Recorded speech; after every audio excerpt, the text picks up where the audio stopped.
The Icons of Real Estate Podcast. Are you ready to learn the proven money-making secrets from top-producing icon agents? Ready to skyrocket your business? This podcast is for you. Tune in every week and find out how to implement proven strategies to 10 times your business. From $3 million to $30 million in just 12 months. Brought to you by the Masters in Real Estate Marketing, Arter SEO.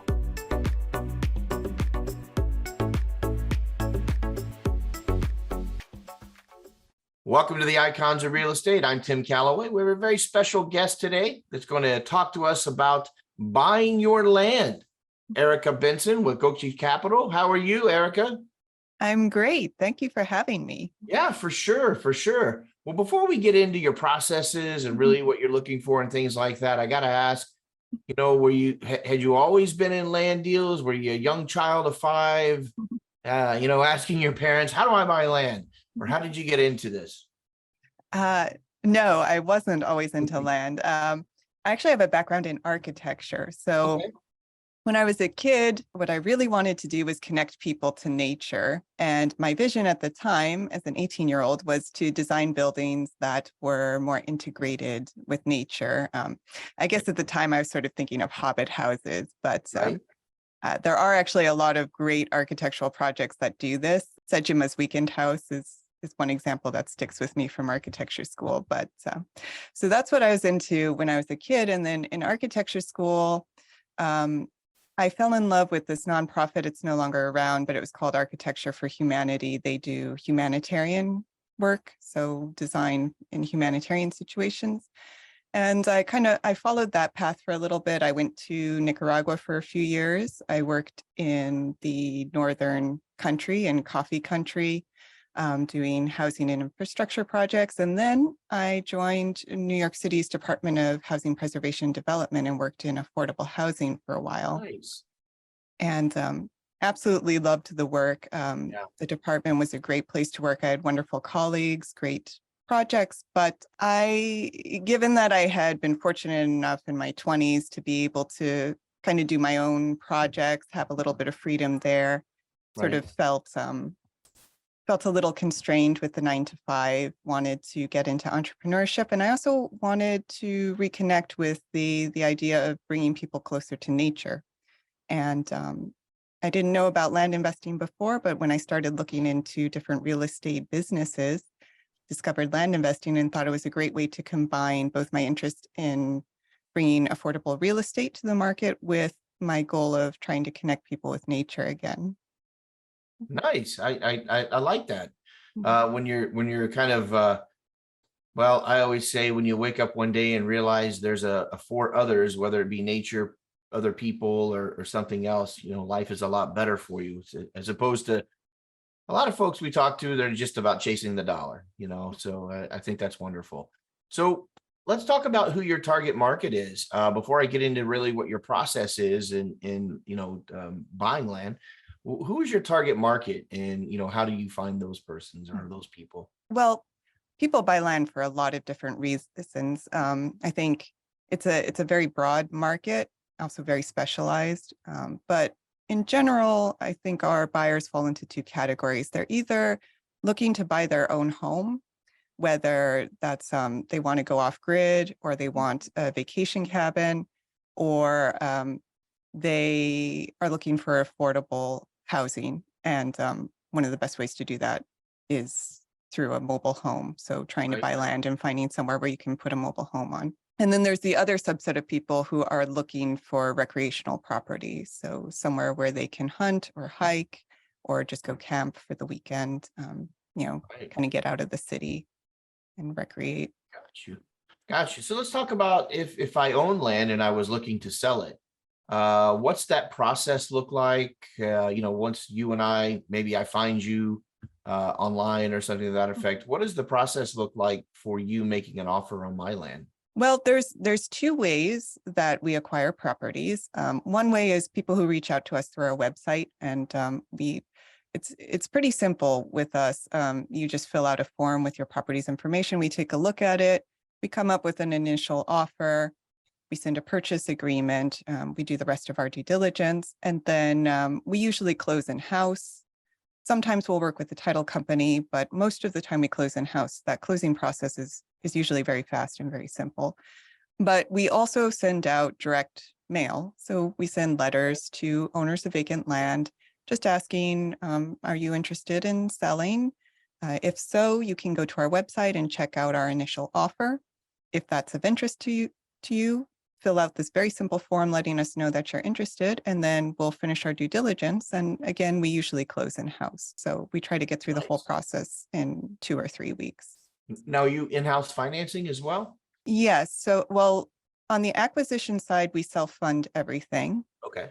On the sales side, we do offer owner financing as well. Owner financing. Okay, perfect. Now, here's what I really want to know. Well, let me put it like this. I look at the different areas where land is being bought and sold, and I like to try to get involved. So I'm looking at your listings. How do you decide? How do you vet what areas that you want to invest in? I did notice that you had some accumulations in certain areas. So how do you make that determination? We actually will buy land anywhere. We don't have a super sophisticated process where we try to determine which county to work in for 2 reasons. One, data on vacant land can be very difficult to find. I have people who do consulting with me, and that's like the number one question I get. And I almost always say, like, you can come up with a sophisticated process where you try to go through sales comps and figure out where you see the most land versus the least amount of land investors. But at the end of the day, the data just isn't usually good enough to make a good determination. But also, I think the most important point is that pretty much anywhere can work with land investing. The key is just to get the pricing right and to make sure you do proper due diligence on each individual property rather than at the county level. So we'll say, we kind of go through states. So we'll say, you know, these next couple of months, we're going to work in Georgia, and then we'll go through county by county. We'll send a couple mailers and we'll just go down through the counties and we'll try out each one. Gotcha. Are there any states that you stay away from entirely? No, we haven't. So far, we haven't ruled out any states. The only thing, if you get into land investing, you do want to be careful because each state has slightly different regulations. So for example, in Georgia, you have to use a lawyer to close. You can't self-close. So, you know, there are some regulations whenever you get into a new state that you want to research. But so far, no, we haven't ruled out any.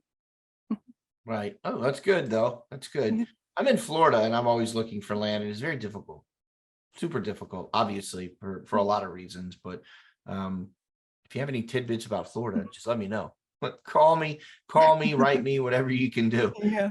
Yeah. So who sells their land? I mean, you know, what does your seller look like? You know, what's their avatar look like? I'm sure they come from all sorts of backgrounds, shapes and sizes, but ultimately, is there, you know, one thing that seems to be a common thread between all of them? Not really. I mean, again, land, you have a very diverse group of people who own land and are interested in land. But I think in general, it's someone who either inherited property or bought it years ago. And, you know, they maybe thought that they were going to build on it, but then life happened. They never really did anything with it. They've been holding on to it, paying taxes for years, but they haven't visited it in over a decade. And they don't want to go through the hassle of trying to sell it in the traditional way and kind of just want to get rid of it because they're not using it. Yeah. So are these land parcels, are they generally or always with or without a home, or what does that look like? Or are they all raw? I guess that's a question. Yeah, we only buy vacant land, so we don't buy anything with improvements on it. But there are some land investors who may buy a property with an old mobile home on it, scrape it, and either sell it raw or put a new mobile home on it. But yeah, we don't deal with improvements right now. Gotcha. So what if you know, you make I'm just gonna making some assumptions, and I would love for you to correct me if I'm incorrect, of course. You make an offer after doing your due diligence, and let's just say I feel, and I know you've probably heard this before, I feel like it's worth more, you know, and that's just my opinion. I'm like, okay, is there a process for that, or can you list the land for them if they wanted a little more?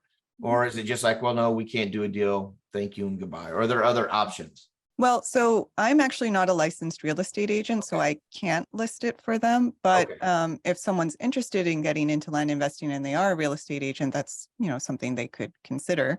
Although what I've found with, at least as if you're outside of sort of the really high value parcels of land, like agricultural land, or maybe, the 50, 100 acres, it's not necessarily worth most real estate agents' time, because you're selling the property for, maybe 20, 30,000. It's not a very high commission. So that's actually one reason why a lot of people will sell to us is because they have a hard time finding a real estate agent who will help them sell the property themselves. Yeah, good point, Erica. I didn't even think about that. Yeah, fantastic. Is there a limit on size for you or on parcel? Or is there a limit or minimum either way? Not necessarily. We don't usually deal with very small parcels of land. There is a whole strategy for investing in, say, infill lots within cities. Okay. That's not something we're doing right now, although we've done it in the past and we may do it in the future. For us, though, it's more about the acquisition price range, because we do self-fund our deals. And so one way that we mitigate risk is we try to work with parcels that are, say, in the couple thousand to 20,000 range. And we do a lot of volume. So that way, if we make one bad purchase, it doesn't break the bank. Yeah, for sure. Yeah, we don't want that. We don't want that at all. How would someone get in touch with you? Is a website the best place? How would someone get in touch with you? And maybe is there a form or a process to getting an offer? Yeah, so you just go to our website, gokcecapital.com, click Get My Cash Offer, fill out that form, and we'll be in touch. Okay, perfect. And then you also have a listing of your properties as well, it looks like. Yeah, so on our website, we have the properties that we're selling. We also, if anyone's interested in land, we have a lot of free resources, like our blog, our videos. We do Gokce Knowledge videos, and I have a book as well. So anyone who maybe, if, like, say you're a real estate agent, but you want to learn a little more about how you would do due diligence on land, we have those resources as well. Fantastic. Erika, thank you so much for being on the program today. Gokce Capital. If you're looking to sell some land or buy some land, definitely get in touch. Was there anything that you would like to kind of close this out with that maybe we didn't cover today, Erika? No, not that I can think of. The only thing I would say again is, if you are looking to buy land, one thing that I've noticed that a lot of my customers maybe don't realize is that, unlike with buying a house, there are a lot more things you need to think about, especially if you want to build on the property. You can either find a real estate agent who specializes in land and who can help you through it, but it may be worth looking into some of the key due diligence items. And again, that's why we provide the free resources, because it's very, like, I heard one story of someone who's trying to get rid of their property because they bought it and immediately got a call from the environmental health department saying, you realize that there are like 100 buried oil tanks beneath this property. Oh my gosh. So you're never going to be able to get a building permit unless you clean it all up. Oh, I can imagine the expense on that. Them just saying, oh, yeah, you definitely have to do your due diligence and get the right people involved. Very, very important. Erika, thank you so much for being on the program. I look forward to catching up with you over the next 3 to 6, 9 months, see how things have flourished for you. Yeah, and thank you so much for having me. Have a great weekend coming up. Hey, you too. Bye-bye. Bye.